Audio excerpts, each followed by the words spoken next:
Praise the Lord. ஒரு தாய் தன் பிள்ளையை பெற்றதை காட்டிலும் அதிக மன மகிழ்ச்சி அடையும் காலம் எதுன்னு தெரியுமா? அந்த பிள்ளை வளர்ந்து உலகத்தில் தலை நிமிர்ந்து நடக்கும் பொழுதும், தன் தாய் தன்னை கஷ்டப்பட்டு வளர்த்தின விதத்தை பிறருக்கு சொல்லும் பொழுதும் தான் பெற்றதை காட்டிலும் அதிக மன மகிழ்ச்சி அடைகிறாங்க.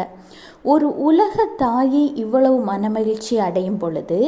உங்களை தாயின் கருவில் தோன்றும் முன்னே உங்களை உருவாக்கி, உங்களை எல்லா காலகட்டத்திற்கும் ஏற்றாற்போல் உங்கள் சூழ்நிலைகளை அமைத்து தந்து, உங்களை வளர்த்தி, உங்களை படிக்க வைத்து, ஒரு வேலை ஸ்தலங்களில் உட்கார வைத்து, ஒரு வாழ்க்கை துணையை தந்து, உங்களை இத்தனை தூரம் ஆசீர்வதித்து, மனித தயவையும் தேவ கிருபையிலும் வழி நடத்திய ஆண்டவராகிய இயேசு கிறிஸ்துவை பற்றியும், அவர் உங்களுக்கு செய்த நன்மையை பற்றியும், நீங்கள் இந்த உலகத்தில் பிறந்த நோக்கத்தை நீங்கள் அடைய